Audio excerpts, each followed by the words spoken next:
नमस्ते प्रिय भक्तगण। क्या दिन रात के कठिन परिश्रम के बाद भी आपके घर में दरिद्रता और आर्थिक तंगी का वास है?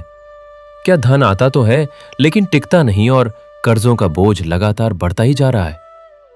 प्रिय दर्शक बंधु, जब मनुष्य के सारे प्रयास विफल हो जाएं और भाग्य साथ छोड़ दे, तब साक्षात धन, ऐश्वर्य और ममता की देवी माता महालक्ष्मी ही हमारे जीवन में सुख समृद्धि का प्रकाश ला सकती हैं।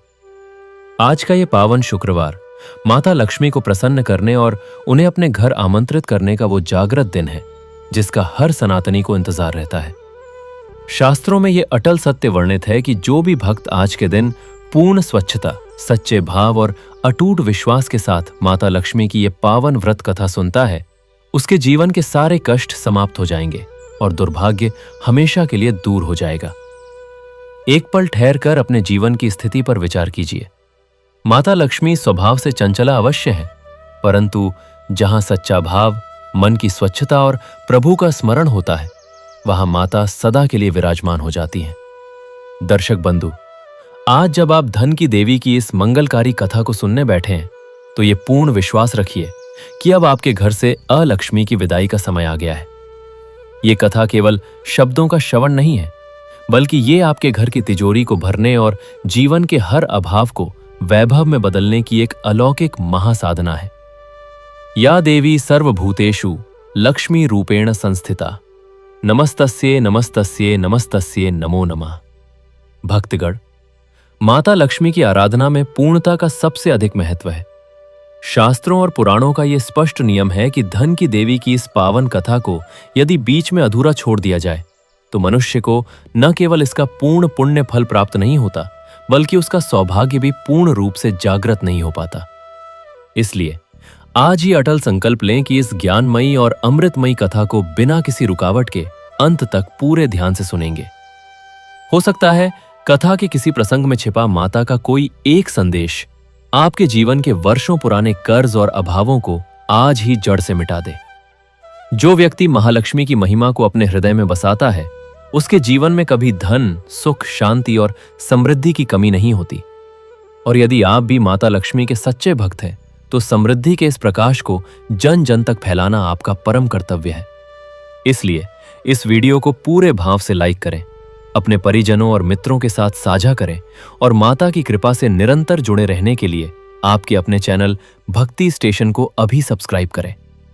तो आइए अपने मन मंदिर को शुद्ध करें, हृदय में लाल कमल पर विराजमान माता महालक्ष्मी का ध्यान धरें और पूरे भाव से जय मां लक्ष्मी का जयघोष करते हुए इस परम पावन शुक्रवार व्रत कथा की दिव्य यात्रा का शुभारंभ करते हैं।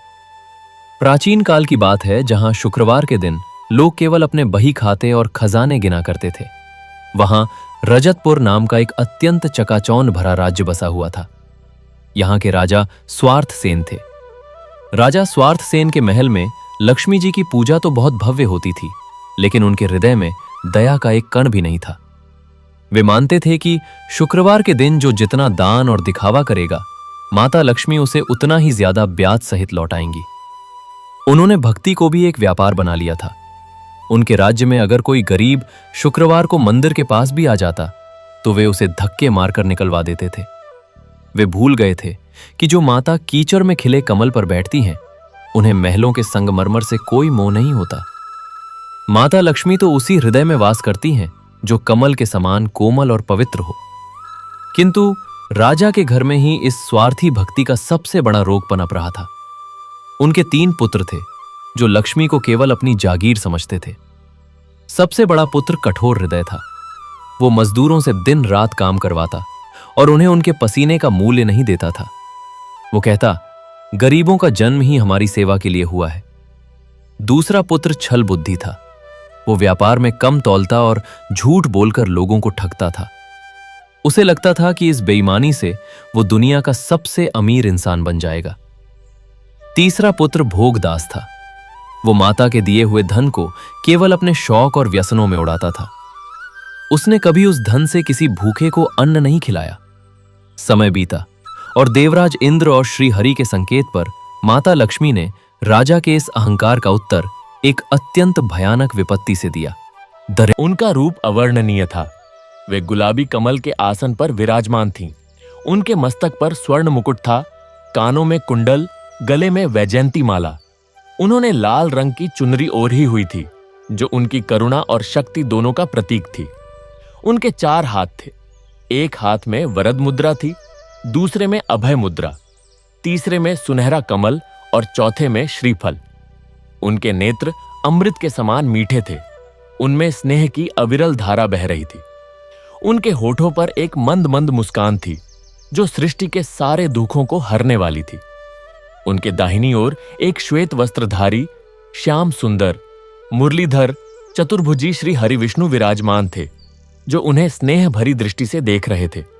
यह दृश्य देखते ही राजा स्वार्थसेन और उनके तीनों पुत्रों की आंखों से आंसुओं की धारा बह निकली। वे उसी क्षीर सागर में, उसी जल में घुटनों के बल गिर पड़े। उनके हाथ जुद्ध गए। उनके मुख से कोई शब्द नहीं निकल रहा था, केवल सिसकियां और एयूएम महालक्ष्म्य नमः का उद्घोष था। तब माता लक्ष्मी ने अपने कर कमलों से उन्हें आशीर्वाद दिया। उनकी वाणी अमृत से भी मीठी थी, गूंज से भरी हुई थी। वे बोली, उठो मेरे बच्चों, मैं तुमसे अप्रसन्न नहीं हूं। मैं तो केवल तुम्हारी परीक्षा ले रही थी। तुम मुझे अपनी तिजोरियों में और बेईमानी में ढूंढ रहे थे, पर मैं तो सदा उस पवित्र हृदय में रहती हूं जहां क्षमा, दया और मेरे नारायण का नाम होता है। देखो, तुमने रास्ते में जो कुछ किया वही मेरी सच्ची पूजा थी। कठोर हृदय, तूने मजदूर के पैरों में आंसू बहाए, इसलिए मैंने तेरा रोग हर लिया। छल बुद्धि, तूने सत्य को अपनाया, इसलिए मैंने तेरी बुद्धि शांत की।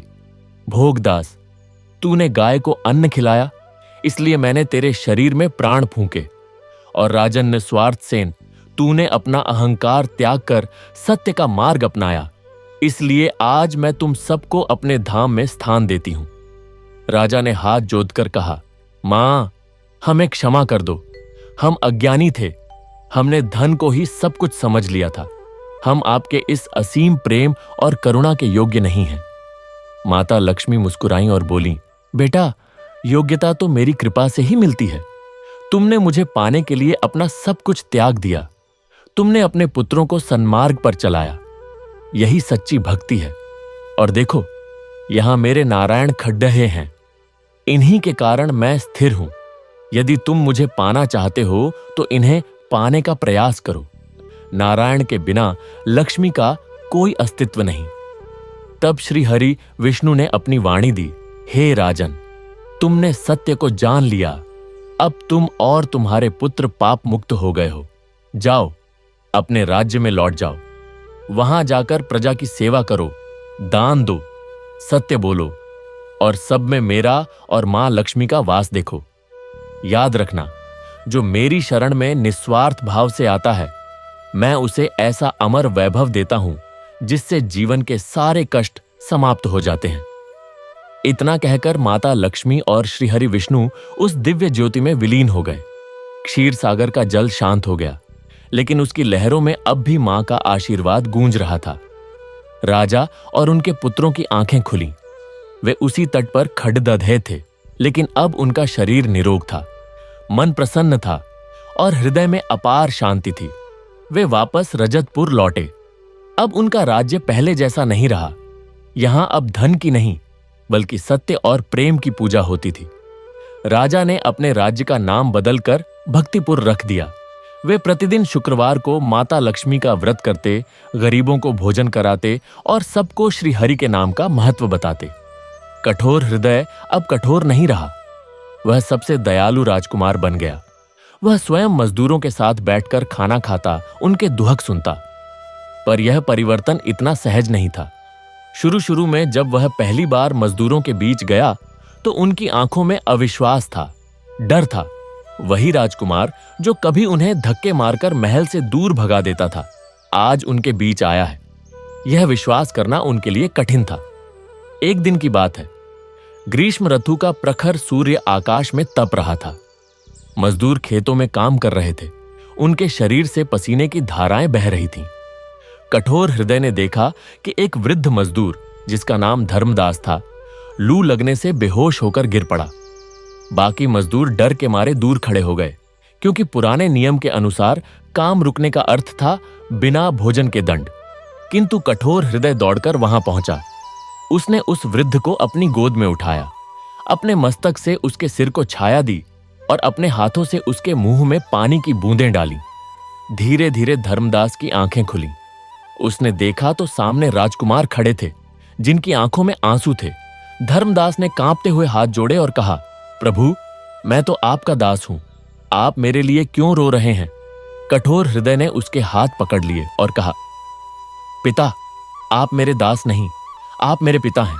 आपके पसीने से उगा यह अन्न मैंने खाया। आपकी मेहनत से बने इस महल में मैं रहा। आज तक मैंने आपको कभी पिता नहीं समझा, बल्कि अपनी जागीर समझा। आज मैं आपसे क्षमा मांगता हूं। धर्मदास की आंखों से आंसुओं की धारा बह निकली। उसने सोचा था कि वह इसी राज्य में मर जाएगा और उसकी लाश को भी कोई नहीं पूछेगा, लेकिन आज राजकुमार स्वयं उसके आंसू पोंछ रहा था। उसने कहा, बेटा, आज मुझे सच्चा सुख मिला। मैंने जीवन भर मेहनत की, पर आज पहली बार लगा कि वह मेहनत व्यर्थ नहीं गई। उस दिन के बाद से कठोर हृदय ने एक नियम बना दिया। वह प्रतिदिन मजदूरों के साथ बैठकर खाना खाता, उनके सुख दुख सुनता और उनकी समस्याओं का समाधान करता। उसने महल के बड़े बड़े हॉलों को खोलकर वहां मजदूरों के बच्चों के लिए पाठशाला बनवाई। उसने कहा, जो बच्चे आंखें खोलते ही मजदूरी करने को विवश हैं, उन्हें पढ़ने का अधिकार भी है। और वह स्वयं उस पाठशाला में जाकर बच्चों को कहानियां सुनाता, उन्हें नैतिक शिक्षा देता। एक बार राज्य में भयंकर अकाल पड़ा। आसमान से एक बूंद भी पानी नहीं गिरा। खेत सूख गए, अन्न के भंडार खाली होने लगे। मजदूरों के पास खाने को कुछ नहीं बचा। कठोर हृदय ने अपने पिता से कहा, पिताश्री, हमारे पास जो भी अन्न है वह मजदूरों में बांट देना चाहिए। हम राजा हैं, हमारा कर्तव्य है कि हम प्रजा की रक्षा करें। राजा स्वार्थसेन ने उसे देखा और गर्व से भर गए। उन्होंने कहा, बेटा, आज तू सच्चा राजकुमार बना। जाओ, जो करना है करो। कठोर हृदय ने महल के सारे भंडार खोल दिए। उसने स्वयं अन्न बांटा।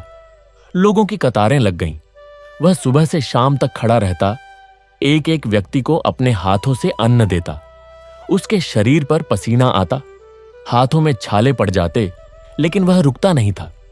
जब कोई बूढ़ी मां उसके सामने आती तो वह झुककर उसके चरण छू लेता और कहता, मां, आप मेरे लिए मां लक्ष्मी का स्वरूप हो। उस अकाल में किसी की भूख से मृत्यु नहीं हुई। जब वर्षा हुई तो खेत फिर से हरे भरे हो गए। लोगों ने कहा, यह वर्षा नहीं, राजकुमार के दया के आंसू हैं जो बरसे हैं। और इस तरह कठोर हृदय ने अपने नाम को सार्थक किया। उसका हृदय अब कठोर नहीं बल्कि करुणा से भरा हुआ था। ओम महालक्ष्म्यै नमः। दूसरी ओर छल बुद्धि के जीवन में भी अद्भुत परिवर्तन आ रहे थे। उसने व्यापार में सत्य को स्थापित किया, लेकिन यह इतना आसान नहीं था। जब उसने पहली बार घोषणा की कि अब से उसके यहां कम तौल या झूठ नहीं चलेगा, तो उसके साझीदार और व्यापारी उस पर हंसे।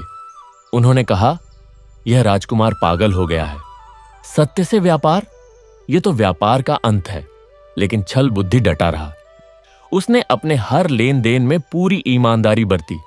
वह स्वयं तराजू पर बैठकर तौलता और यदि किसी को कम मिल जाता तो उसे बुलाकर अतिरिक्त अन्न देता। पहले दिनों में उसका व्यापार घट गया। जो लोग उसके झूठ के आदी थे, वे अब उससे दूर भागने लगे। उसके गोदाम भरे रहते, माल बिकता नहीं था। उसके मंत्रियों ने आकर कहा, राजकुमार, आपका यह सत्य का मार्ग हमें बर्बाद कर देगा। फिर से पुरानी नीति अपनाइए। लेकिन छल बुद्धि ने उन्हें समझाया, मित्रों, क्या तुमने कभी सोचा है कि जब हम झूठ बोलते थे तो हमारे मन में कितनी बेचैनी रहती थी।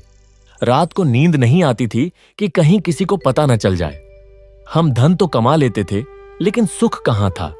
आज मैं गरीब हूं, लेकिन मेरी नींद पूरी है। मेरा मन शांत है। यही सच्चा धन है। एक दिन उसके पास एक गरीब बुनकर आया। उसके हाथ में एक अत्यंत सुंदर वस्त्र था, जिसे उसने महीनों मेहनत करके बुना था। वह बोला, राजकुमार, मैं यह वस्त्र आपको बेचना चाहता हूं।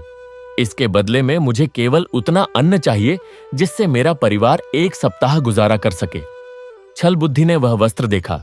वह अत्यंत मूल्यवान था। उसका वास्तविक मूल्य उस अन्न से कहीं अधिक था। छल बुद्धि ने उस बुनकर से कहा, भाई, यह वस्त्र तो बहुत कीमती है, तुम्हें इसके बदले में अधिक अन्न मिलना चाहिए। बुनकर ने कहा, राजकुमार, मैंने सुना है कि आप सत्य बोलते हैं, इसीलिए मैं आपके पास आया। मुझे उतना ही चाहिए जितना मैंने मांगा है। छल बुद्धि ने उसे उस वस्त्र के वास्तविक मूल्य के बराबर अन्न दिया। बुनकर की आंखें भर आईं। उसने कहा, राजकुमार, आज मुझे विश्वास हुआ कि सत्य की जीत होती है। मैं जीवन भर आपका आभारी रहूंगा। यह बात जंगल की आग की तरह फैल गई। लोग दूर दूर से उसके पास व्यापार करने आने लगे। उन्हें विश्वास हो गया कि इस राजकुमार से कोई ठगी नहीं होगी। धीरे धीरे उसका व्यापार फिर से फलने फूलने लगा, लेकिन इस बार वह धन उसे सच्चा सुख देने लगा। अब वह रात को चैन की नींद सोता था। उसे किसी से डर नहीं था, उसे किसी से छिपाना नहीं था। उसका हृदय हल्का था। एक बार उसके पास एक चोर पकड़कर लाया गया। वह चोर उसके गोदाम से अन्न चुरा रहा था। सिपाहियों ने उसे बुरी तरह पीटा और राजकुमार के सामने पेश किया। वे बोले, राजकुमार, इस चोर को कड़ा दंड दीजिए ताकि कोई और ऐसा करने की हिम्मत न करे। छल बुद्धि ने उस चोर को ध्यान से देखा। वह एक क्षीणकाय युवक था, जिसके शरीर पर सिर्फ हड्डियां थीं। उसके कपड़े फटे हुए थे, आंखों में भूख और डर था। छल बुद्धि ने उससे पूछा, तुमने चोरी क्यों की? वह युवक कांपते हुए बोला, राजकुमार, मेरी मां बीमार है। मेरे पास उसके लिए दवा खरीदने के पैसे नहीं थे। मेरे छोटे भाई बहन भूखे हैं। मैंने कई दिनों से कुछ नहीं खाया। नौकरी मांगी तो किसी ने नहीं दी। हताश होकर मैंने यह कदम उठाया। मुझे क्षमा कर दीजिए। यह सुनते ही छल बुद्धि की आंखें नम हो गईं। उसे अपने पुराने जीवन की याद आई, जब वह लोगों को ठगता था, और आज वह चोर बनकर पकड़ाया है। उसने उस युवक को उठाया और गले लगा लिया। उसने कहा, भाई, तुम चोर नहीं हो, तुम मेरे भाई हो। मैंने तुम्हें नौकरी नहीं दी, यह मेरी गलती है। आज से तुम मेरे परिवार का हिस्सा हो। उसने उस युवक को अपने यहां नौकरी दी, उसकी मां का इलाज करवाया, उसके भाई बहनों को पढ़ाया। वह युवक आजीवन उसका वफादार सेवक बना रहा, और यह देखकर राज्य के सभी लोगों ने कहा, धन्य है वह राजकुमार जिसने चोर को भी अपना भाई बना लिया। छल बुद्धि ने अपने नाम को भी सार्थक किया। उसकी बुद्धि अब छल में नहीं बल्कि भलाई में लगती थी। वह राज्य में न्याय और सत्य का स्तंभ बन गया। ओम महालक्ष्म्य नमः। और फिर था भोगदास, जो कभी केवल अपने भोगों में लिप्त रहता था। उसने गौशालाएं बनवाईं, अन्न क्षेत्र खोले और अपना जीवन सेवा में लगा दिया। लेकिन यह परिवर्तन भी एक लंबी यात्रा थी। पहले दिन जब उसने गौशाला खोली तो उसे पता नहीं था कि गायों की देखभाल कैसे की जाती है। उसने राज्य के सबसे अच्छे ग्वालों को बुलाया और उनसे सीखा कि गायों को क्या खिलाना है, उन्हें कब नहलाना है, उनकी बीमारियों का इलाज कैसे करना है। वह स्वामी नहीं बना बल्कि एक सेवक बन गया। वह प्रतिदिन सुबह उठता, सबसे पहले गौशाला जाता, गायों को अपने हाथों से चारा खिलाता, उनके शरीर पर हाथ फेरता, उनसे बातें करता। एक दिन एक गाय बीमार हो गई। वह इतनी दुर्बल हो गई थी कि खड़ी भी नहीं हो पाती थी। राज्य के वैद्य ने कहा कि यह गाय अब नहीं बचेगी, लेकिन भोगदास ने हार नहीं मानी। वह उस गाय के पास घंटों बैठा रहता, उसके सिर को सहलाता, उसे पानी पिलाता, उसके लिए दवा का इंतजाम करता। उसने कहा, यह गाय मेरी मां है, मैं इसे मरने नहीं दूंगा। उसकी सेवा और प्रेम देखकर वह गाय धीरे धीरे ठीक होने लगी। 1 महीने बाद वह पूरी तरह स्वस्थ हो गई और उसने एक सुंदर बछड़े को जन्म दिया। भोगदास ने उस बछड़े का नाम रखा नंदन। वह उस बछड़े को अपने बच्चे की तरह पालता था। एक बार राज्य में एक भयंकर बीमारी फैली। लोग डर के मारे घरों में बंद हो गए। गौशाला में भी कई गायें बीमार हो गईं। भोगदास ने किसी की परवाह नहीं की। वह स्वयं उन बीमार गायों की सेवा में लग गया। उसने उन्हें दवा दी, उन्हें साफ रखा, उन्हें प्यार दिया। लोगों ने उसे समझाया, राजकुमार, यह बीमारी छूत की है, आप भी बीमार पड़ सकते हैं। लेकिन भोगदास ने कहा, ये गायें मेरी माता हैं। माता की सेवा करते हुए मरना भी सौभाग्य है। वह दिन रात उनकी सेवा में लगा रहा। उसकी सेवा और लगन देखकर वह बीमारी भी हार मान गई। सारी गायें ठीक हो गईं। उसने अन्न क्षेत्र भी खोले। पहले तो लोगों को विश्वास नहीं हुआ कि राजकुमार सच में गरीबों को मुफ्त भोजन कराएगा, लेकिन जब उन्होंने देखा कि राजकुमार स्वयं उन्हें परोस रहा है, उनके साथ बैठकर खाना खा रहा है, उनकी बातें सुन रहा है, तो उनकी आंखों में आंसू आ गए। एक दिन एक वृद्ध भिखारी अन्न क्षेत्र में आया। उसके शरीर पर केवल फटे पुराने वस्त्र थे। उसके हाथ कांप रहे थे। भोगदास ने उसे देखते ही दौड़कर उसके पैर पकड़ लिए। उसने कहा, पिता, आप मेरे अतिथि हैं, आपको प्रणाम। वह वृद्ध अवाक रह गया। उसने कहा, राजकुमार, मैं तो एक नीच भिखारी हूं, आप मुझे प्रणाम कर रहे हैं? भोगदास ने कहा, पिता, आप भिखारी नहीं हैं, आप मां लक्ष्मी के दूत हैं। आपने मुझे सेवा का अवसर दिया। आज तक मैंने केवल अपने भोग के लिए जिया, आज मैं आपके लिए जी रहा हूं। यही सच्चा जीवन है। उसने उस वृद्ध को अपने हाथों से भोजन कराया, उसे नए वस्त्र दिए और उसे आशीर्वाद लेकर विदा किया। उस दिन के बाद वह वृद्ध नियमित रूप से अन्न क्षेत्र आता और भोगदास उसकी सेवा करता। उनके बीच एक अटूट आध्यात्मिक बंधन बन गया। भोगदास ने अपने नाम को भी सार्थक किया। वह अब भोग का दास नहीं था, बल्कि सेवा का दास था। उसने गौशालाओं और अन्न क्षेत्रों के अलावा वृद्धाश्रम खोले, अनाथालय बनवाए और जरूरतमंदों की हर संभव सहायता की। उसने कहा, जब तक इस राज्य में एक भी व्यक्ति भूखा है, मैं राजकुमार कहलाने के योग्य नहीं हूं। ओम महालक्ष्म्यै नमः। और राजा स्वार्थसेन, वह अपने जीवन के अंतिम दिनों में पूरी तरह से भक्ति में लीन हो गए थे। उन्होंने राजकाज अपने पुत्रों को सौंप दिया और स्वयं एक छोटी सी कुटिया बनाकर उसमें रहने लगे। वह कुटिया नगर के बाहर एक पवित्र नदी के किनारे थी। वहां वह प्रतिदिन सुबह उठकर नदी में स्नान करते, फिर एक पेड़ के नीचे बैठकर नारायण नारायण का जाप करते। उनका जाप इतना मधुर था कि पक्षी भी चुप होकर उन्हें सुनते थे।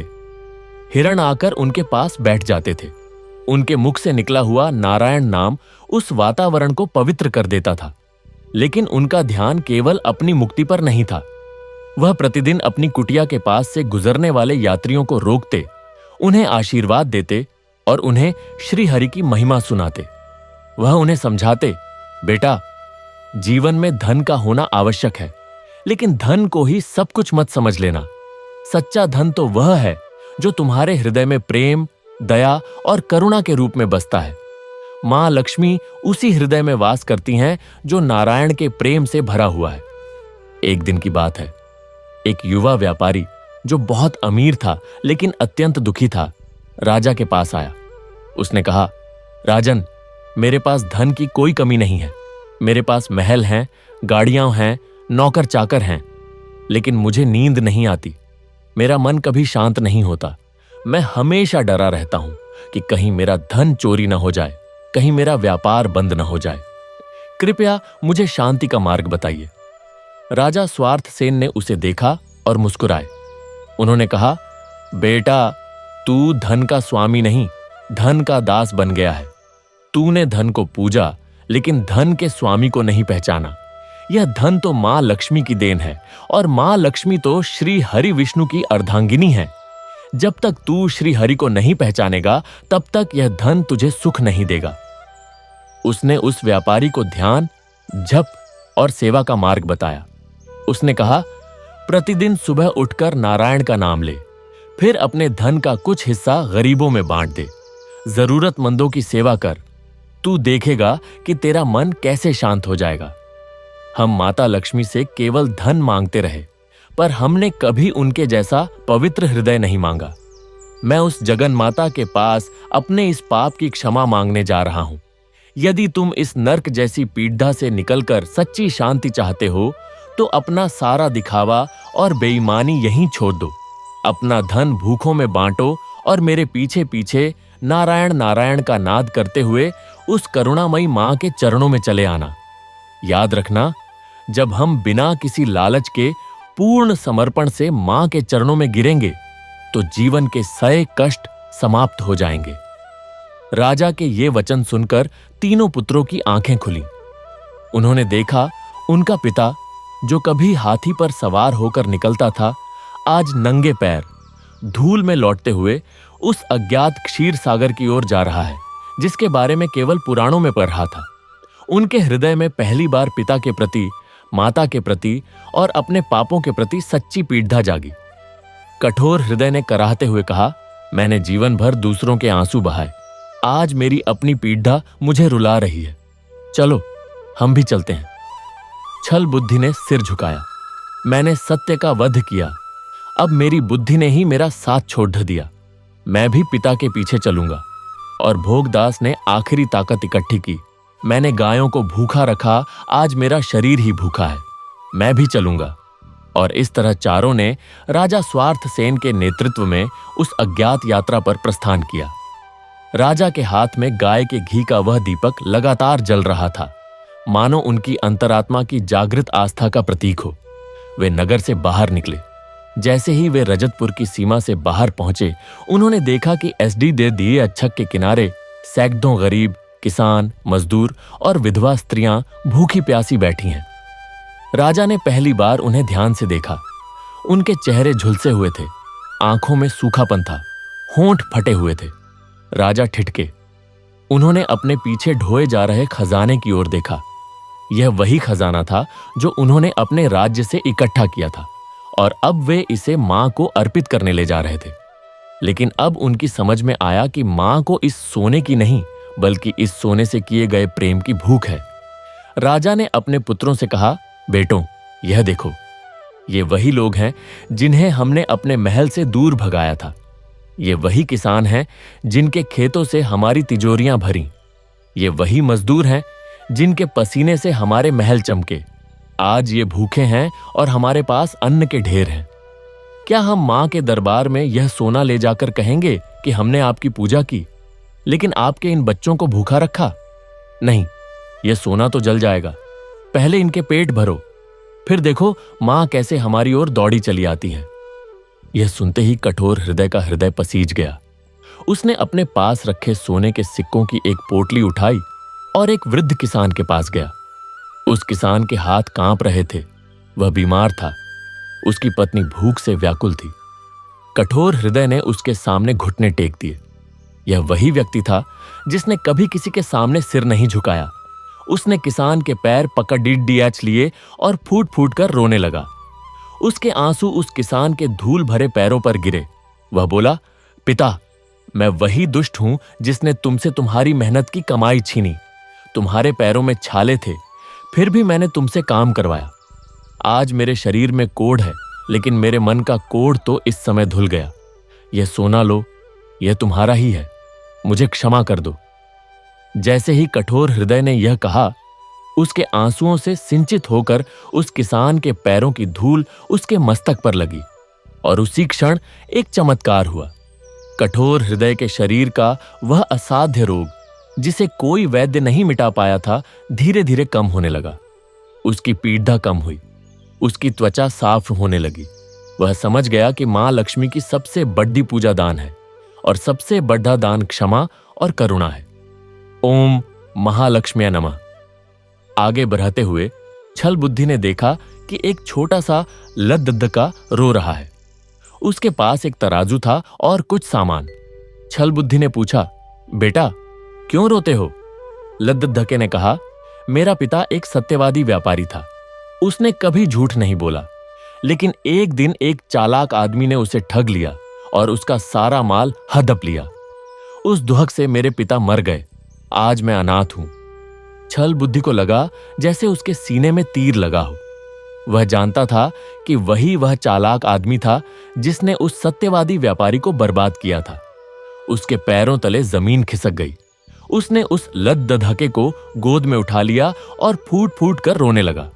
उसने अपनी सारी बेईमानी की कमाई, सारे हीरे जवाहरात उस लद्दके के चरणों में रख दिए। उसने कहा, बेटा, मैं वही पापी हूं। मैंने तेरे पिता को ठगा। मेरी बुद्धि ने मेरा साथ छोड़ दिया था, क्योंकि मैंने सत्य को छोड़ दिया था। आज मैं तुझसे क्षमा मांगता हूं। यह सारा धन तेरा है। मैं अब से तेरा दास बनकर रहूंगा और सत्य का पाठ पढ़ूंगा। जैसे ही उसने यह सच्चे मन से कहा, उसके दिमाग की सारी उलझनें शांत हो गईं। जो बोझ वर्षों से उसके मस्तिष्क पर था, वह हट गया। उसकी बुद्धि, जो केवल छल के लिए काम करती थी, अब शांत और स्पष्ट हो गई। उसे लगा जैसे मां सरस्वती ने उसे आशीर्वाद दिया हो। जय मां लक्ष्मी। और आगे बढ़े तो भोगदास ने देखा कि एक गाय भूख से बिलख रही है। उसका बछड्डा उसके पास खड़ा था, लेकिन गाय के पास दूध नहीं था, क्योंकि उसने कई दिनों से कुछ खाया नहीं था। भोगदास के पास अपने भोजन के लिए बंधा हुआ अन्न का एक पोटला था। वह जीवन भर भोग में लगा रहा। उसने कभी किसी को कुछ नहीं दिया, लेकिन आज उस गाय की आंखों में देखा तो उसे लगा जैसे मां लक्ष्मी स्वयं उसे देख रही हैं। उसने तुरंत अपना वह पोटला खोला और सारा अन्न उस गाय के सामने डाल दिया। गाय ने उसे स्नेह भरी निगाहों से देखा और चुपचाप चरने लगी। उसी क्षण भोगदास के निर्जीव से हो चुके शरीर में एक नई ऊर्जा का संचार हुआ। उसकी मांसपेशियों में बल लौट आया। उसकी आंखों में चमक आ गई। वह समझ गया कि भोग से शरीर नहीं, बल्कि सेवा से शरीर पुष्ट होता है। उसने उस गाय के सामने सिर झुकाया और उसे मां का स्वरूप मानकर प्रणाम किया। ओम महालक्ष्म्यै नमः। तीनों पुत्र इस प्रकार अपने अपने पापों का प्रायश्चित करते हुए, निरंतर दान और सेवा में लीन होते हुए, पिता स्वार्थ सेन के पीछे पीछे चलते रहे। रास्ता कठिन था। पत्थर थे, कांटे थे, गर्म रेत थी। जिनके पैर कभी मखमली गलियारों में चले थे, वे आज लहूलुहान हो गए, लेकिन उनके कदम रुके नहीं। हर कदम पर उनका अहंकार टूटता गया। हर कदम पर उनका मन हल्का होता गया। रास्ते में उन्होंने वृक्षों को देखा, जो तपती धूप में खड्डीरे होकर भी यात्रियों को छाया देते थे। उन्होंने नदियों को देखा, जो दूर दूर से आकर भी अपना जल सबको पिलाती थीं। उन्होंने हवा को महसूस किया, जो बिना किसी भेदभाव के सबको स्पर्श करती थी। उन्हें समझ में आया कि यही मां लक्ष्मी के अष्ट स्वरूप हैं। यही प्रकृति मां का रूप है, जो निस्वार्थ भाव से सबको धन, अन्न, शक्ति और जीवन देती है। राजा स्वार्थ सेन ने रुककर अपने पुत्रों को समझाया, देखो बेटों, यह जो धरती है, यह आदि लक्ष्मी है, जो सृष्टि की नींव है। यह जो अन्न के खेत हैं, यह धान्य लक्ष्मी है। यह जो हमारे घरों में सुख शांति है, यह गृह लक्ष्मी है। यह जो हमारी संतान है, यह संतान लक्ष्मी है। यह जो हमारा पराक्रम है, यह वीर लक्ष्मी है। यह जो हमारी विद्या है, यह विद्या लक्ष्मी है। यह जो हमारी विजय है, यह जय लक्ष्मी है।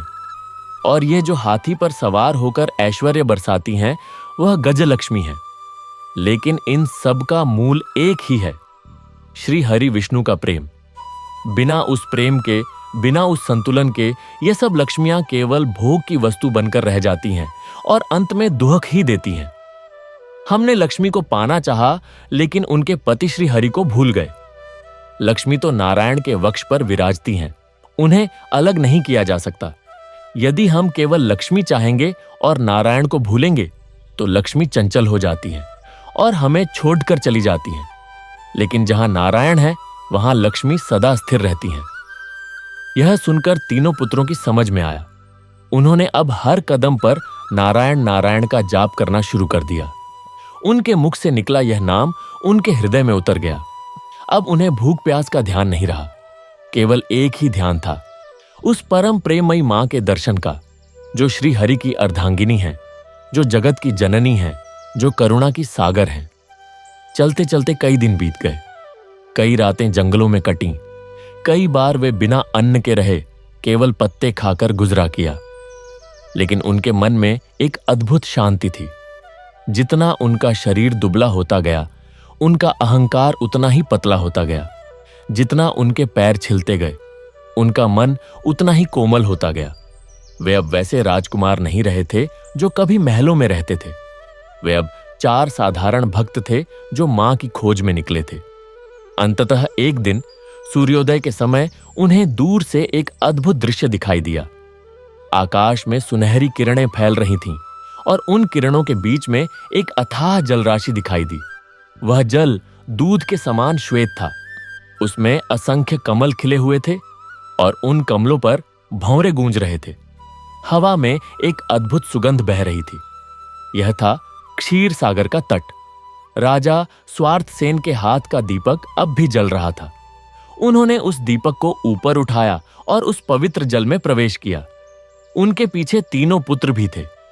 पानी धीरे धीरे गहरा हो रहा था, पहले घुटनों तक, फिर कमर तक, फिर छाती तक। लेकिन उन्हें कोई भय नहीं था। वे बस आगे बढ़ते जा रहे थे, उस परम शांति की ओर। तभी अचानक उस सागर के मध्य में एक दिव्य ज्योति प्रकट हुई। वह ज्योति धीरे धीरे फैलने लगी और उसमें से एक अत्यंत मनमोहक, करुणामयी और तेजोमयी आकृति उभर कर आई। वह थी साक्षात माता महालक्ष्मी। वह व्यापारी राजा के बताए मार्ग पर चला। कुछ ही दिनों में उसकी नींद लौट आई। उसका मन शांत हो गया। उसने राजा के चरणों में सिर झुकाया और कहा, आपने मुझे सच्चा जीवन दिया। अब मैं समझ गया कि धन से सुख नहीं, बल्कि संतोष और सेवा से सुख मिलता है। राजा स्वार्थ सेन के अंतिम दिन अत्यंत शांति और भक्ति में बीते। जब उनकी मृत्यु का समय आया तो वह अपने तीनों पुत्रों को अपने पास बुलाया। उनके चेहरे पर दिव्य तेज था। उन्होंने कहा, बेटों, मैं आज इस शरीर को त्यागने जा रहा हूं, लेकिन मैं तुम्हें कोई धन दौलत नहीं दूंगा, क्योंकि वह तो नश्वर है। मैं तुम्हें एक वरदान दे रहा हूं, मां लक्ष्मी और श्री हरि का असीम प्रेम। तुमने देखा कि कैसे हम अपने अहंकार के कारण नरक में जी रहे थे और कैसे हमने करुणा और सेवा से स्वर्ग पा लिया। याद रखना, जब भी तुम संकट में पड़ो तो मां के चरणों में जाकर गिरना और नारायण का नाम लेना। वह तुम्हें कभी निराश नहीं करेंगी। जीवन के सारे कष्ट समाप्त हो जाएंगे। इतना कहकर राजा स्वार्थ सेन ने अपनी आंखें बंद कर लीं और नारायण नारायण का जाप करते हुए अपना शरीर त्याग दिया। उनके मुख पर अद्भुत शांति थी। उनके तीनों पुत्र रो पड़े, लेकिन उनके आंसू दुहक के नहीं, बल्कि कृतज्ञता के थे। उन्हें एक ऐसा पिता मिला था जिसने उन्हें केवल जन्म नहीं दिया, बल्कि सच्चा जीवन जीने का मार्ग भी दिखाया। उस दिन पूरे राज्य में शोक था, लेकिन साथ ही एक अद्भुत आनंद भी था। लोगों ने कहा, हमारे राजा ने अपने जीवन से हमें सिखाया कि कैसे एक स्वार्थी इंसान भी परम भक्त बन सकता है। वह हमेशा हमारे हृदय में जीवित रहेंगे। तीनों राजकुमारों ने अपने पिता की अंतिम इच्छा का पालन किया। उन्होंने राज्य को और भी अधिक समृद्ध और सुखी बनाया। कठोर हृदय ने न्याय और करुणा से राज किया। छल बुद्धि ने व्यापार में सत्य और ईमानदारी को स्थापित किया। भोगदास ने सेवा के कार्यों को और विस्तार दिया और इस तरह भक्तिपुर एक आदर्श राज्य बन गया। दूर दूर से लोग इस राज्य को देखने आते थे। वे देखते थे कि कैसे यहाँ के राजकुमार प्रजा के साथ कंधे से कंधा मिलाकर काम करते हैं, कैसे वे गरीबों के साथ बैठकर खाना खाते हैं, कैसे वे गायों की सेवा करते हैं, कैसे वे सत्य और ईमानदारी का पालन करते हैं। और वे सोचते थे, यही तो सच्चा राज्य है, यही तो सच्चा जीवन है। एक बार स्वर्ग से देवराज इंद्र ने इस राज्य को देखा। वे अवाक रह गए। उन्होंने देखा कि धरती पर एक ऐसा राज्य बस गया है जहां स्वर्ग से भी अधिक सुख और शांति है। उन्होंने श्री हरि विष्णु से कहा, प्रभु, आपकी महिमा अपार है। आपने इस राज्य को अपना धाम बना लिया है। श्री हरि विष्णु मुस्कुराए और बोले, इंद्र, यह मेरी नहीं, मेरी प्रियतमा महालक्ष्मी की कृपा है। उन्होंने इन लोगों को सिखाया कि सच्चा धन क्या है। उन्होंने इनके हृदय में प्रेम और करुणा का वास किया, और जहां करुणा है वहीं मैं हूं, वहीं लक्ष्मी है। माता लक्ष्मी ने भक्तिपुर की ओर देखा और उनकी आंखों में स्नेह के आंसू थे। वे बोली, ये मेरे सच्चे भक्त हैं। इन्होंने मुझे अपनी तिजोरियों में नहीं, अपने हृदय में बसाया। इन्होंने मेरे नारायण को पहचाना, इसलिए मैं इन्हें कभी नहीं छोड़ूंगी। यह राज्य सदा समृद्ध और सुखी रहेगा। और ऐसा ही हुआ। भक्तिपुर में कभी अकाल नहीं पड़ा, कभी बीमारी नहीं फैली, कभी युद्ध नहीं हुआ। वहां हमेशा शांति, समृद्धि और आनंद बना रहा। लोग मां लक्ष्मी की पूजा करते, लेकिन वह पूजा दिखावे की नहीं, बल्कि सच्चे प्रेम और समर्पण की होती। वे शुक्रवार का व्रत रखते, लेकिन वह व्रत केवल उपवास नहीं, बल्कि सेवा और दान का दिन होता। वे गरीबों को भोजन कराते, जरूरतमंदों की मदद करते और श्री हरि के नाम का कीर्तन करते। धीरे धीरे यह राज्य एक तीर्थ स्थल बन गया। दूर दूर से श्रद्धालु यहां आते थे। राजा स्वार्थ सेन की कुटिया के दर्शन करते थे उस नदी में स्नान करते थे जहां वह ध्यान करते थे और उन तीनों राजकुमारों से आशीर्वाद लेते थे जिन्होंने अपने जीवन से सिखाया था कि कैसे एक इंसान अपने पापों से ऊपर उठकर संत बन सकता है।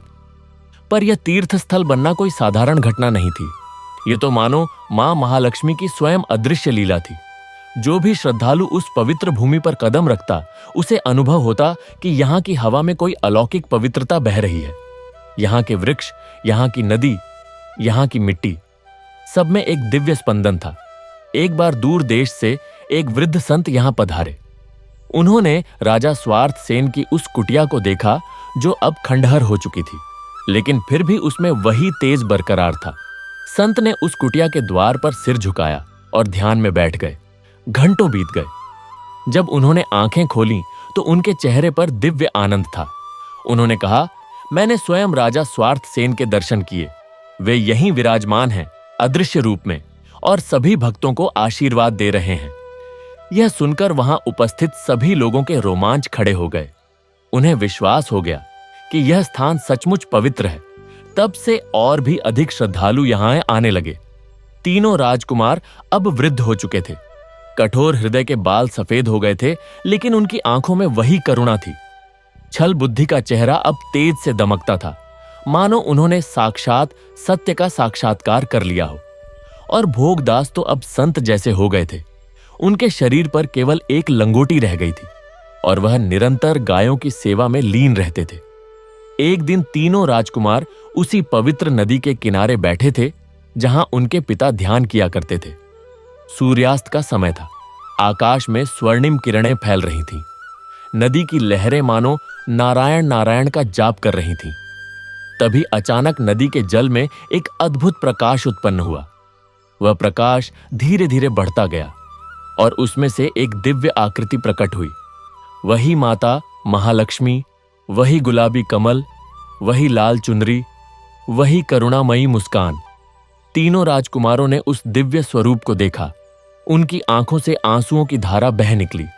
उनके हाथ जुड़ गए और उनके मुख से निकला, AUM महालक्ष्म्याय नमः, जय मां।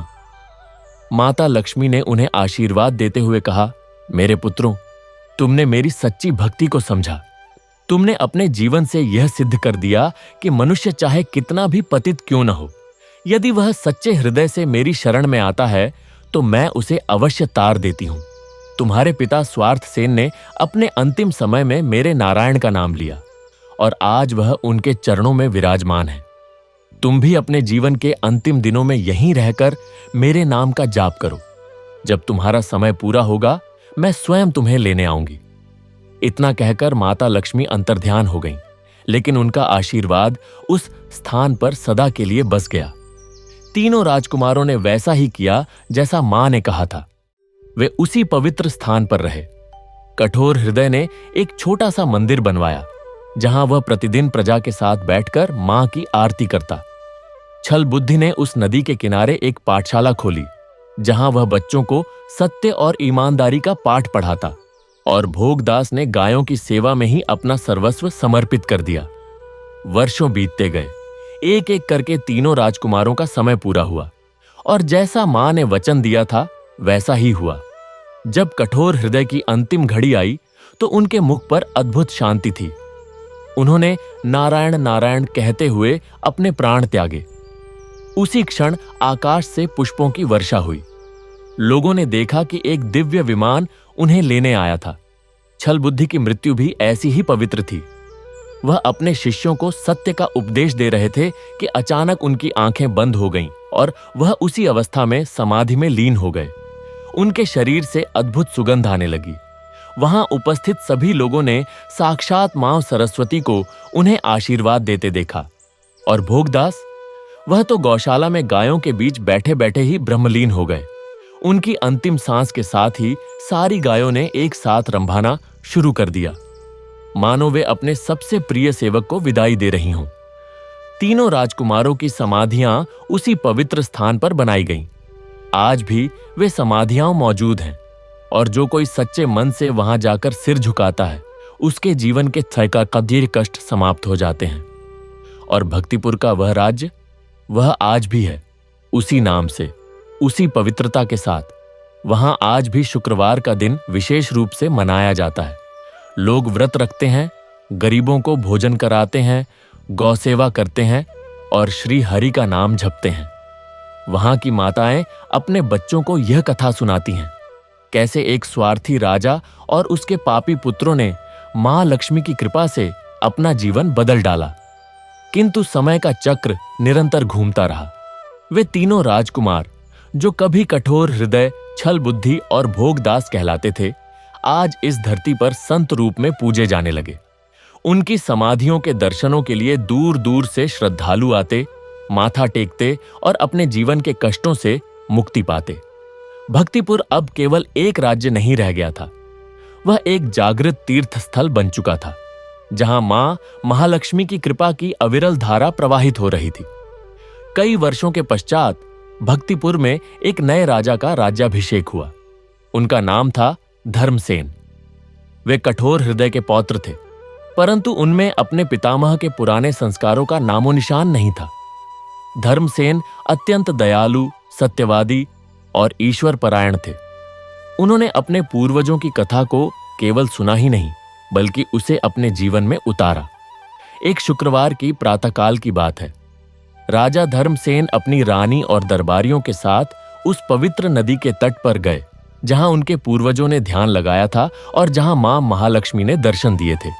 वहां एक भव्य मंदिर का निर्माण हुआ। उस मंदिर में मां महालक्ष्मी की प्रतिमा स्थापित की गई। गुलाबी कमल पर विराजमान, लाल चुनरी ओढ़े, चतुर्भुजी, करुणामयी स्वरूपा। प्राण प्रतिष्ठा के दिन का दृश्य अविस्मरणीय था। हजारों श्रद्धालु एकत्रित हुए। वैदिक मंत्रों की गूंज से सारा वातावरण पवित्र हो गया। जैसे ही मूर्ति में प्राण प्रतिष्ठित हुए, आकाश से पुष्प वर्षा हुई और सभी ने देखा कि मूर्ति के नेत्रों से अद्भुत ज्योति प्रकट हुई। लोग जय मां लक्ष्मी के उद्घोष से आकंठ भर गए। उस दिन के बाद से उस मंदिर में अनेकों चमत्कार देखने को मिले। कोई बांझ स्त्री आकर मां से संतान की मांग करती तो कुछ ही महीनों में उसकी गोद भर जाती। कोई व्यापारी दिवालिया होकर आता तो मां की कृपा से उसके व्यापार में फिर से बाहर आ जाती। कोई रोगी अंतिम सांसें गिन रहा होता, मां के चरणों में सिर झुकाते ही उसके रोग दूर हो जाते। एक घटना तो अत्यंत विस्मयकारी थी। एक दिन एक गरीब ब्राह्मण, जिसके पास भिक्षा के अलावा कोई आधार नहीं था, मंदिर में आया। उसके हाथ में केवल एक सूखा हुआ फूल था। वह रोते हुए मां के सामने खड़ा हो गया और बोला, मां, मेरे पास आपको अर्पित करने के लिए और कुछ नहीं है। यह सूखा फूल ही मेरी भक्ति का एकमात्र साधन है। कृपया इसे स्वीकार करो। उसने वह सूखा फूल मां के चरणों में रख दिया और देखते ही देखते वह सूखा फूल हरा भरा हो गया। उसमें से मधुर सुगंध आने लगी। पंखुड़ियां खिल उठीं। ब्राह्मण चकित रह गया। उसने सिर उठाया तो देखा कि मां की मूर्ति के होठों पर वही करुणामयी मुस्कान थी जो कभी राजा स्वार्थ सेन को दिखी थी। यह समाचार जंगल की आग की भांति फैल गया। दूर दूर से लोग उस फूल के दर्शनों के लिए आने लगे जो सूखेपन से हरा हो गया था। उस फूल को एक पवित्र अवशेष की भांति मंदिर में रखा गया और आज भी वह वैसे ही हरा भरा है जैसे उस दिन था। एक और घटना घटी। राज्य में एक युवक रहता था जिसका नाम था विमल। विमल के पिता बड़े व्यापारी थे, परंतु अचानक उनका सारा व्यापार डूब गया। कर्ज के बोझ से दबे पिता ने आत्महत्या कर ली। मां दुहक से पागल हो गई। विमल के पास अब कोई सहारा नहीं बचा था। वह हताश होकर मां लक्ष्मी के मंदिर में आया।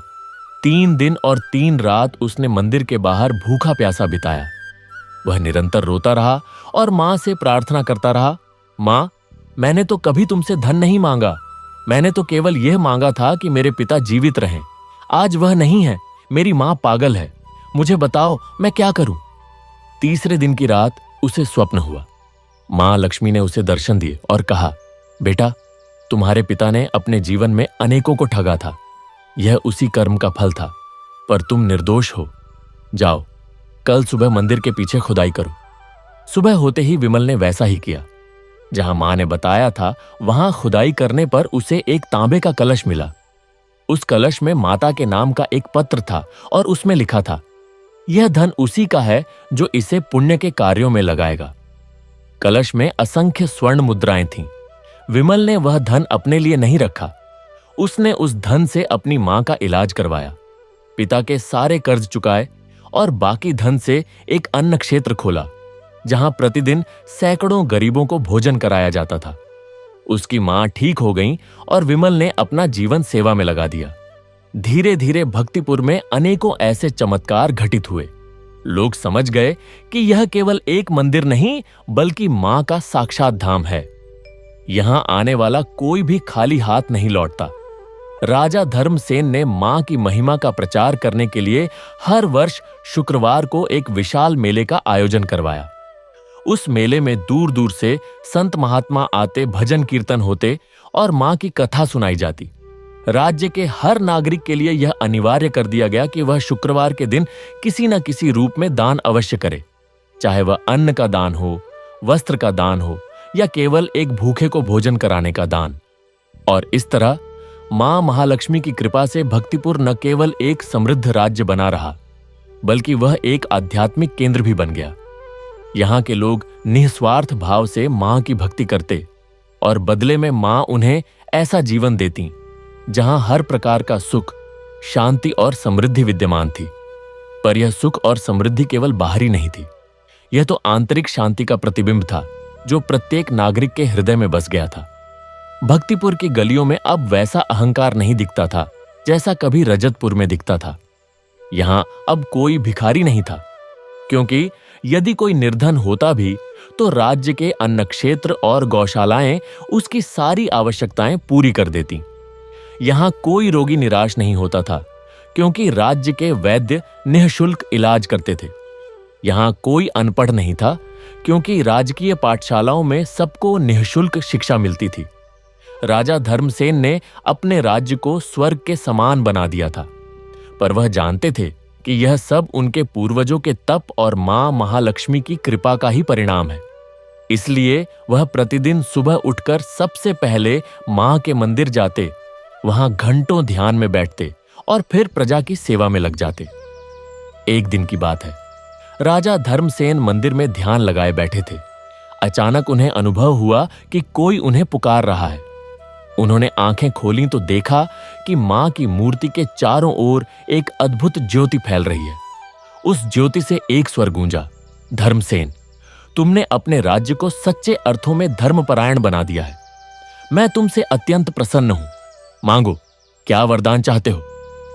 राजा ने हाथ जोड़कर कहा, मां, मुझे अपने लिए कुछ नहीं चाहिए। मैं तो केवल यह चाहता हूं कि मेरी प्रजा सदा सुखी रहे, यहां कभी दुख न आए और आपकी कृपा की यह अविरल धारा युगों युगों तक प्रवाहित होती रहे। मां ने कहा, तथास्तु, पर ध्यान रखना, यह राज्य केवल तब तक सुरक्षित रहेगा जब तक यहां के लोग सत्य, दया और करुणा के मार्ग पर चलते रहेंगे।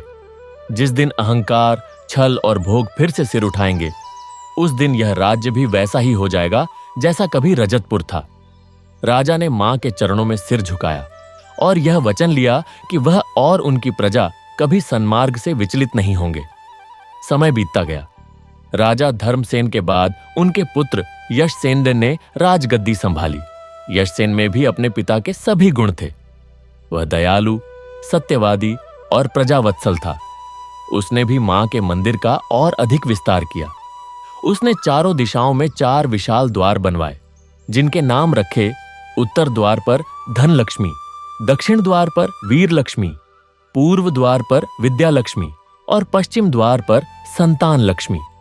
इन चारों द्वारों से होकर आने वाले भक्तों को उनकी मनोकामना के अनुसार आशीर्वाद मिलता था।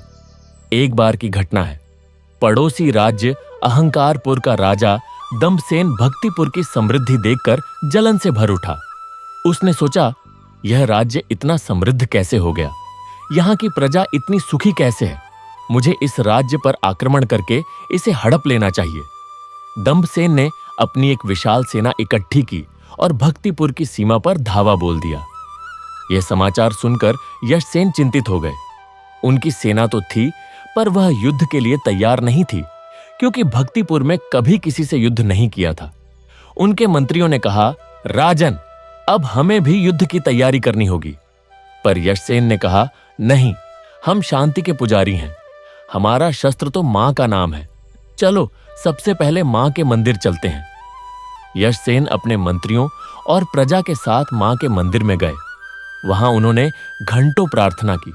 वह रोते हुए बोले, मां, हमने आपका वचन निभाया है। हमने कभी किसी के प्रति अहंकार नहीं किया, कभी किसी को नहीं सताया। आज यह आक्रमणकारी हमारी शांति भंग करना चाहता है, हमारी रक्षा करो। उसी रात मां लक्ष्मी ने यशसेन को स्वप्न में दर्शन दिए और कहा, बेटा डरो मत, तुम अकेले नहीं हो, मेरे नारायण तुम्हारे साथ हैं। जाओ, कल युद्ध के मैदान में जो कुछ घटित होगा उसे देखो। अगले दिन जब दंभसेन की विशाल सेना भक्तिपुर की सीमा पर पहुंची तो एक अद्भुत घटना घटी। आकाश में अचानक काले बादल छा गए। उन बादलों से तेज गर्जना हुई, बिजलियां कड़कने लगीं। फिर अचानक उन बादलों से असंख्य दिव्य रथ प्रकट हुए। उन रथों पर साक्षात श्री हरि विष्णु के गण बैठे थे। सुदर्शन चक्र, 5 जन्य शंख, कौमोद की गदा और अन्य दिव्य अस्त्रों से सुसज्जित।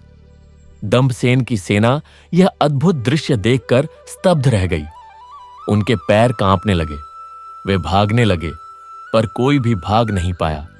उन सबके हाथ पैर ऐसे बंध गए जैसे कोई अदृश्य शक्ति उन्हें जकड़ लिया हो। तब आकाशवाणी हुई, दंभसेन, तूने उस राज्य पर आक्रमण किया है जहां मैं स्वयं वास करता हूं, जहां मेरी प्रियतमा महालक्ष्मी का धाम है। वहां मेरा सुदर्शन सदा सुरक्षा करता है। क्षमा मांग और यहां से जा, नहीं तो तेरा विनाश निश्चित है। दंभसेन के होश उड़ गए। वह अपने रथ से नीचे उतरा, धरती पर गिर पड़ा और हाथ जोड़कर बोला, हे देव, मैं अज्ञानी था, मुझे क्षमा कर दो, मैं फिर कभी ऐसा नहीं करूंगा। यशसेन ने दूर से यह सब देखा। उनके नेत्रों से आंसू बह रहे थे, कृतज्ञता के आंसू। वह दौड़कर वहां गए और दंभसेन से बोले, मित्र उठो, यहां कोई तुमसे द्वेष नहीं करता, यहां तो केवल प्रेम है। आओ मेरे राज्य में चलो और मां के दर्शन करो। दंभसेन यशसेन के साथ भक्तिपुर गया। उसने मां का मंदिर देखा, वहां की शांति देखी, वहां की प्रजा का सुख देखा। उसका हृदय परिवर्तित हो गया। उसने अपना राज्य का नाम बदलकर शांतिपुर रखा और वहां भी मां की पूजा और सेवा के कार्य आरंभ किए। यह घटना सारे देश में फैल गई। लोग समझ गए कि भक्तिपुर कोई साधारण राज्य नहीं है, यह तो मां महालक्ष्मी और श्री हरि विष्णु का साक्षात निवास स्थान है। यहां बल नहीं, भक्ति काम करती है। यहां अहंकार नहीं, प्रेम की जीत होती है। अब तो भक्तिपुर में दूर दूर से विद्वान, संत, महात्मा, राजा महाराजा और आम नागरिक आने लगे। सभी मां के दर्शन करके कृतार्थ होते। सभी को यहां आकर अनुभव होता कि उनके जीवन का कोई ना कोई कष्ट दूर हो गया है। कोई कहता कि उसका व्यापार ठीक हो गया, कोई कहता कि उसकी बांझपन दूर हुई, कोई कहता कि उसके पुत्र को नौकरी मिली, कोई कहता कि उसका रोग ठीक हुआ। एक दिन एक अंधा भक्त मंदिर में आया। वो बचपन से अंधा था। उसने कभी इस संसार की सुंदरता नहीं देखी थी। वो रोते हुए मां के सामने बैठ गया और बोला, मां, मैंने तुम्हारा नाम सुना है पर तुम्हें देखा नहीं। मैं तुम्हारे दर्शन करना चाहता हूं, मुझे आशीर्वाद दो। वो घंटों मंदिर में बैठा राख। रात हो गई, मंदिर के पट बंद हो गए, पर वो नहीं उठा। मंदिर के पुजारी ने उसे समझाया, बेटा अब मंदिर बंद हो गया, कल आना। पर उसने कहा, मैं यही रहूंगा, मां ने बुलाया है, मैं जाऊंगा नहीं। आधी रात को उसे अनुभव हुआ कि किसी ने उसके कंधे पर हाथ रखा है। एक कोमल मधुर स्वर ने कहा, बेटा उठो। उसने आंखें खोली और देखा कि मां लक्ष्मी साक्षात उसके सामने खड़ी है, गुलाबी कमल पर लाल चुनरी में करुणामयी मुस्कान के साथ। उसने पहली बार इस संसार को देखा और सबसे पहले उसने मां के दिव्य स्वरूप को देखा। उसकी आंखों से आंसुओं की धारा बह निकली। वो मां के चरणों में गिर पड़ा। मां ने कहा, बेटा तेरी भक्ति ने मुझे बाध्य कर दिया, मैं तुझे दर्शन देने आई। अब तू जा, तेरी आंखों की ज्योति लौट आई है, जीवन भर मेरे नाम का जाप करता रहे। सुबह जब मंदिर के पट खुले तो पुजारियों ने देखा कि वो अंधा भक्त मां की मूर्ति के सामने खड़ा है और उसे एक टक देख रहा है। उसकी आंखों में चमक थी। सब चकित रह गए। उन्होंने पूछा, तुम्हें दिखता है? उसने कहा, हां, मां ने मुझे दर्शन दिए और मेरी आंखें खोल दी। ये चमत्कार सुनकर सारे राज्य में हर्ष की लहर दौड़ गई। लोग समझ गए कि मां केवल धन ही नहीं बल्कि सब कुछ दे सकती है। आंखें, स्वास्थ्य, संतान, विद्या, सब कुछ। धीरे धीरे ये परंपरा बन गई कि जो भी भक्तिपुर में मां के दर्शन करने आता वो कुछ न कुछ सेवा अवश्य करता। कोई मंदिर की सफाई करता, कोई गौशाला में गायों की सेवा करता, कोई अन्न क्षेत्र में भोजन परोसता, कोई पाठशाला में बच्चों को पढ़ाता। सेवा को ही सबसे बड़ी पूजा माना जाने लगा। राजा यशसेन ने एक और महत्वपूर्ण कार्य किया। उन्होंने राज्य के हर गांव, हर नगर, हर मोहल्ले में मां लक्ष्मी की छोटी छोटी मूर्तियां स्थापित करवाईं। वहां प्रतिदिन शाम को आरती होती, भजन होते और कथा सुनी जाती। इससे लोगों का मां के प्रति प्रेम और भी अधिक बढ़ गया। एक बार की बात है, राज्य के एक दूर दराज के गांव में भयंकर सूखा पड़ा। वहां कई महीनों से वर्षा नहीं हुई थी। खेत सूख गए थे, पशु पक्षी मरने लगे थे। ग्रामीण बहुत दुखी थे। उन्होंने राजा को समाचार भेजा। यशसेन तुरंत उस गांव की ओर चल पड़े। वो अपने साथ मां के मंदिर से थोड़ी सी पवित्र राख ले गए। गांव पहुंचकर उन्होंने सबसे पहले ग्रामीणों को इकट्ठा किया और कहा, भाइयों, ये सूखा हमारे किसी पाप का परिणाम है। आओ, हम सब मिलकर मां से प्रार्थना करें। सभी ग्रामीण एकत्रित हुए। उन्होंने मां का नाम लिया, भजन गाए और व्रत रखा। यशसेन ने वो पवित्र राख खेतों में बिखेर दी और देखते ही देखते आकाश में बादल छा गए। मूसलाधार वर्षा हुई। खेत हरे भरे हो गए। ग्रामीणों की आंखों में खुशी के आंसू थे। उन्होंने राजा के चरण पकड़ लिए और कहा, राजन, आपने हमारी जान बचाई। यशसेन ने कहा, मुझे धन्यवाद मत दो। ये सब मां महालक्ष्मी की कृपा है। वही हमारी रक्षिका है, वही हमारी पालनहार है। उन्हीं का धन्यवाद करो। समय बीतता गया। यशसेन के बाद उनके पुत्र कीर्तिसेन ने राजगद्दी संभाली। कीर्तिसेन ने अपने पूर्वजों के पदचिन्हों पर चलते हुए राज्य को और भी अधिक ऊंचाइयों पर पहुंचाया। उन्होंने मां की महिमा का गान करने वाले हजारों भजन लिखवाए, जो आज भी भक्तिपुर के मंदिरों में गाए जाते हैं। एक दिन कीर्तिसेन के मन में एक विचार आया। उन्होंने सोचा, मेरे पूर्वजों ने इतना कुछ किया, पर क्या मैं कुछ नया कर सकता हूं? उन्होंने मां के मंदिर में जाकर प्रार्थना की, मां, मुझे मार्ग दिखाओ। उस रात उन्हें स्वप्न हुआ। उनके पितामह कठोर हृदय ने दर्शन दिए और कहा, बेटा, तुम एक ऐसा कार्य करो जो सदियों तक याद रखा जाए। एक ऐसा ग्रंथ लिखवाओ जिसमें मां के अष्ट स्वरूपों का वर्णन हो, उनकी महिमा का गान हो और यह बताया गया हो कि कैसे एक साधारण मनुष्य भी मां की कृपा से महान बन सकता है।